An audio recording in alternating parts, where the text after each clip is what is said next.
নমস্কার বন্ধুরা, তোমরা সকলে কেমন আছো? সোমা লাইফস্টাইল চ্যানেলে একটা স্বাগত জানিয়ে একটা নতুন ব্লগে নেমে পড়লাম। আর সেই প্রত্যেক দিনের মতনই সকালবেলায় মেয়ের জন্য ডিউটি গো। এই দেখো, এইদিকে ভাত প্রেশার কুকারে, আর ওদিকে ওর জন্য কিন্তু ডিমটা ভেজে নিচ্ছি। ভেজে নেওয়া হয়ে গেছে, তাড়াতাড়ি করে এর মধ্যে ঢুকিয়ে নিয়েছি। আগে ওর ব্যবস্থা, তারপরে সব কিছু। তাই দেখো, ছাদে চলে এসেছি। ছাদে কিন্তু কাপড় জামাগুলো মেলতে। তোমরা তো প্রত্যেক দিনই আমার এই ভিডিওগুলো প্রত্যেক দিনই দেখো। কী আর করবো বলো, সংসার তো একটাই, সেই একই রকম জিনিস তোমাদের সামনে তুলেই ধরি।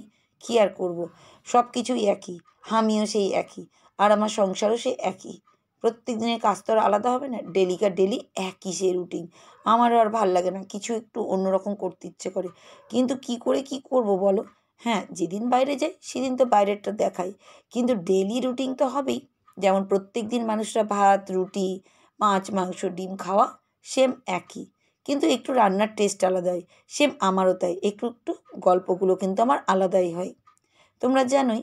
সেই জন্যই তোমাদেরকে কিন্তু বলেই দিলাম।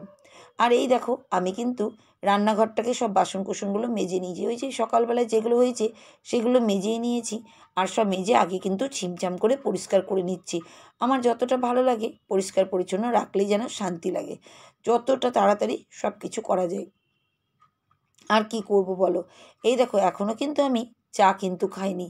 এই দেখো, চায়ের ব্যবস্থা কিন্তু করছি। কেন বাপরে বাপ, আগে সব কাজ না শেষ করে আমি কিন্তু চাও খাই না, জানো তো। কাজ আমার সবার ফার্স্ট, কাজ শেষ হয় তারপরে সর্বশান্তি। শান্তিটা সবসময় আসে কখন বলো তো, যখন ফ্রি মাইন্ডে থাকা যায়। আর ফ্রি মাইন্ড আমি যখন হয়, তখন সব কাজ যখন শেষ হয়ে যায়, তখনই আমার মনে হয় যেন আমি ফ্রি, আর কিছু দরকার পড়ে না। তাই দেখো, চাটা কিন্তু করে নিলাম, আর ওদিকে চাটা খেয়েও নিয়েছি। এই দেখো, আরও যত বাসন ছিল সব মেজে নিয়েছি। কী আর বলবো তোমাদেরকে, সব নিয়ে ডাইনিং টেবিলের উপর রাখতে চলে এসেছি।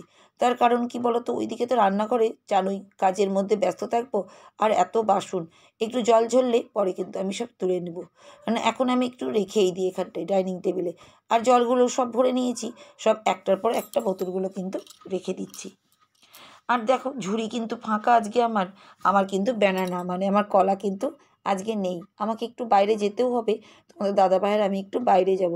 আর গায়ে কিন্তু আমি সোয়েটার পরে নিয়েছি, ঠান্ডাও কিন্তু লাগছে বেশ। কি করব, সামনে একটা পাতলা সোয়েটার পেয়েছি, সেটাই পরে নিয়েছি। আজকে সব উপরের যত জিনিস আছে আমাদের শীতের গরম জামা কাপড়, সবগুলো নামাতে হবে। তোমাদের দাদাভাইকে বলছি প্রতিদিন, ও আর নামিয়ে কিছুতেই দিচ্ছে না। মানে কি বলবে, আমাদের সব উপরে তো থাকে, সব অ্যাটাচি করে করে ভর্তি ভর্তি। দেখাবো দেখাবো তোমাদেরকে, সেটাও দেখাবো। তোমাদের ফার্স্টেই বললাম একটু কিন্তু গল্পটা আলাদাই হয়, যাক সেটাই কিন্তু বললাম। আর এই দেখো, ওইদিকে আমি বেগুনটা বার করলাম, বেগুন ভাজা করব, আর আলু দিয়ে ডিম দিয়ে দম করব। ততক্ষণ ভাবলাম একটু আচারগুলোকে রোদে দিই। আর এই দেখো, বুদ্ধি থাকলে কি বলতো, ছোট্ট ফ্ল্যাট ঘরেও না ব্যালকনিতে সুন্দর করে গুছিয়ে বাগান করা যায় কিন্তু। দেখো, আমার ব্যালকনি দেখে কিন্তু তোমরা বুঝতেই পারবে কত রকমের গাছ। তোমরাই বলো, সত্যি কথা বলো, আমার এই ছোট্ট বাড়িতে, ছোট্ট ব্যালকনিতে কত রকমভাবে আমি গাছ সাজিয়েছি। এমনকি আমার ঘরের মধ্যেও আছে। তোমাদের এইটাই আমি বললাম যে যদি ইচ্ছে থাকে না, যার যেমন জায়গা তার মধ্যে কিন্তু সব কিছু করা যায়। তাই আমিও দেখো, আমার শত কষ্টের মধ্যেও আমি কিন্তু ছোট্ট ব্যালকনির মধ্যে সুন্দর সবুজ সবুজ আর সতেজ গাছগুলো কিন্তু রেখেছি। আর প্রত্যেকটা গাছও কিন্তু হাসি মুখে ফুল ফল সবই দেয় আমায়। তা তোমাদেরকে দেখিয়ে দিলাম, দেখো আমার গাছ ব্যালকনির যেটুকু যে কটা আছে সেই কটাই। আর দেখো, দুষ্টু পায়রা এখন ওদের ঠান্ডা লেগেছে বলে ওই এসিগুলোর তলায় গিয়ে বসে আছে। একটু পরে যদি আমায় না দেখে মাটি গিয়ে টুকটুক করে খুঁড়বে। কী বলবো তোমাদেরকে, দুষ্টুমি করা। আর এই দেখো, এখন আমি বসে পড়েছি বেগুনটা কাটতে। এদিকে বেগুন আর ওদিকে দেখেছো আলু, আমি কিন্তু সবটাই রেখে দেবো। মানে বেগুন তো ভাজা করব, একটু বেগুন ভাজা খেতে ইচ্ছা করছিল আমার। তাই দেখো, বেগুন কিন্তু রেখে দিয়েছি, বেগুনটা কিন্তু ফটাফট ফটাফট কেটে নিচ্ছি আমি। আর দেখছি একটু যেন কালো, মানে একটু পোকার মতন। বাজারে আবার বলবে পোকা বেগুন খেতে বেশি টেস্ট, কি জানি, তোমরা একটু বলো তো, সত্যি করে কি পোকা বেগুন খেতে টেস্ট বেশি? আমার তো কিছুই বুঝতে পারি না আমি, তাই তোমাদের কাছে প্রশ্নই করে দিলাম। যাই হোক, দেখো আমি কিন্তু তোমাদেরকে সবার আগে ধন্যবাদ দিতে ভুলেই যাচ্ছি। তোমরা এত সুন্দর সুন্দর কমেন্ট করো আমার চ্যানেলে এসে, তাই সবার আগে তোমাদেরকে অনেক অনেক ধন্যবাদ জানাই। তোমাদের এক একটা কমেন্ট আমার কাছে ভীষণ অনুপ্রেরণা জাগায়, জানো তো, ভীষণ। তা আজকে যে বন্ধুর বা বান্ধবীর কমেন্টটা পড়বো তার চ্যানেলের নামটা বলে দিই সবার আগে। তার চ্যানেলের নাম হচ্ছে বনশ্রী ভ্যারাইটি ব্লগস। আচ্ছা, 2.41K সাবস্ক্রাইবার আর 1.5K মাত্র ভিডিও দিয়েছে। দারুণ সুন্দর চ্যানেল, দারুণ সুন্দর চ্যানেল, তোমরা কিন্তু একবার দেখে নিবে। আর বন্ধু কিন্তু কি কমেন্ট করেছি সেটাও তোমাদের সামনে তুলে ধরি। বন্ধু লিখেছে, কাজকর্ম করলে, ব্রেকফাস্ট বানালে, মেয়ের জন্য, সব মিলিয়ে পুরো ভিডিওটা খুব ভালো লাগলো। দিয়ে একটা হাতের থামস আপ একটা ইমোজি দিয়েছে, একটা ফুলের ইমোজি দিয়েছে, আর একটা হার্ট, একটা হার্টের ইমোজি দিয়েছে। খুব হ্যাপি বন্ধু তোমার এই কমেন্ট পড়ে। আমি কিন্তু সত্যি সত্যি আমি আজ তোমার কমেন্টটা পড়ে নিয়ে আমিও খুব খুশি। অনেক দিন থেকে ভেবেছিলাম তোমার কমেন্ট পড়বো, আসল কথা সামনে যারটাই পাই তারটাই পড়ে নিগো, এটাই। তো যাই হোক, দেখো আমি বললাম না একটু বাইরে যেতে হবে, আর বাইরে গেছি। এখন তো বাইরেতে শুধু গেলেই একটা না একটা জিনিস কিন্তু পেয়ে যেতে ইচ্ছে করে। শুধু গাছ, তোমাদের বললাম না এই যে ছোট্ট ব্যালকনিতে কি করে সাজাতে হয় সেটাই। যখনই বাইরে যাবে তোমাদের বলেই দিচ্ছি, খুব খুব খুব যখনই বাইরে যেতে হবে মনে করবে একটা করে ছোট ছোট গাছ কিনে নিয়ে চলে আসি, সে যেরকমই হোক। এখন তো শীতের বেলা, এখন তো অনেক গাছ, চন্দ্রমল্লিকা, ডালিয়া, গাঁদা, তারপরে পিটুইনিয়া, কত কি দেখবে। আমি যেদিনই বাইরে যাব কিছু না কিছু গাছ নিয়ে আসবো। আর এই দেখো, বললাম না শীতের গরম পোশাক, জামা কাপড়, লেপ, র্যাক, বাপরে বাপ, কত অ্যাটাচি দেখেছো, ভরা ভরা, একটাও জায়গা নাই। কোথায় যে কি করবো গো বন্ধুরা। এই দেখো এই অ্যাটাচিটাও খুলছি, এটাতেও র্যাক আছে, মানে র্যাকে র্যাক। এখন দেখে মনে হচ্ছে এত এত র্যাক। দাঁড়াও দাঁড়াও, আর দুদিন পরে তখন র্যাকের উপর র্যাক লাগিয়ে শুতে হবে। যা ঠান্ডা লাগেছে তোমাদের কি বলবো। আর আমি খুবই ঠান্ডাই লাগে, কি করব। আমার ঠান্ডাকালের জন্য একদম ভাল লাগে না, জানো তো, কিছুতেই খুলতে পারছি না। আসল কথা র্যাকটারও মনে হয় লজ্জা লাগছে তোমাদের সামনে দেখাতে। এই দেখো, র্যাক কিন্তু খুলে গেছে। আর এই দেখো আমার কিন্তু র্যাকটা কিন্তু তোমাদের দেখিয়ে দিয়েছি, দেখছো তো, বাপরে বাপ, সব রোদে গরম করতে হবে। কেমন এতদিন তো উপরে রাখা ছিল সেই জন্য দেখেছো কত। যাই হোক, ওই দেখো সব অ্যাটাচিগুলো পাশেই কিন্তু রাখা আছে। আর আমি তাড়াহুড়ো তাড়াহুড়ো করছি, কারণ বাইরে থেকে এসে বুঝতেই পারছো কতটা তাড়াতাড়ি করে রান্নাবান্না আমাকে করতে হয়, সেই জন্যই। তা তাড়াতাড়ি করে বেগুন ভাজা তো করে নিয়েছি, আর কি বলো তো টিফিনটাও করে নিয়েছি, তারপরে আলুর দমটা করছি।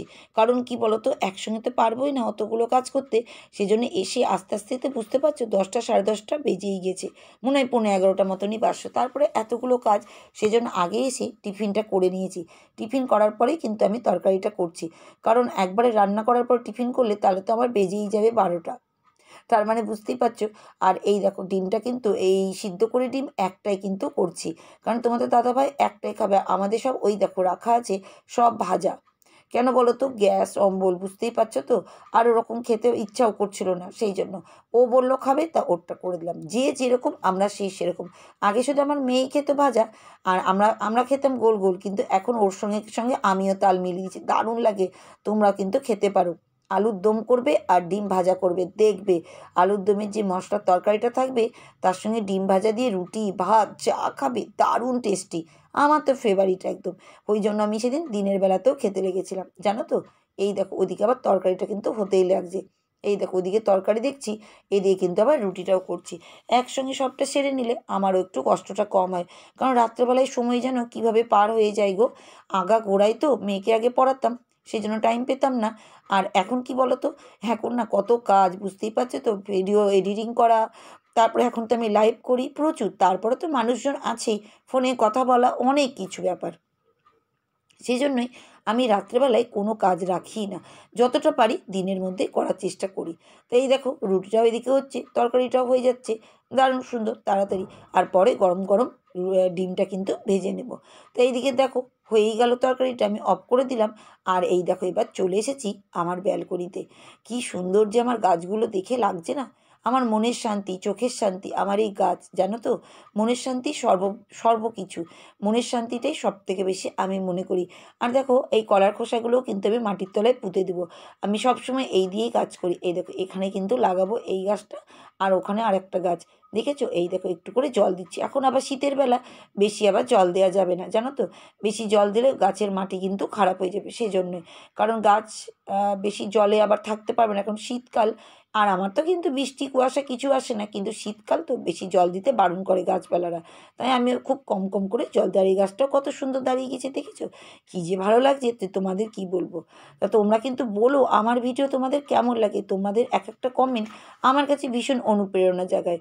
আর তোমরা আছো বলেই কিন্তু আমিও আছি। আর তোমাদের ভালোবাসার জন্য আমি কিন্তু একদিন না একদিন একটা বড় ইউটিউবার হতে পারবো। তো দেখো আমি বললাম না দুপুরবেলায় ডিম ভাজা খাবো, এই দেখো। আর ডিমের তরকারিটা আর একবার দেখিয়ে দিচ্ছি, আর এই দেখো বেগুন ভাজা।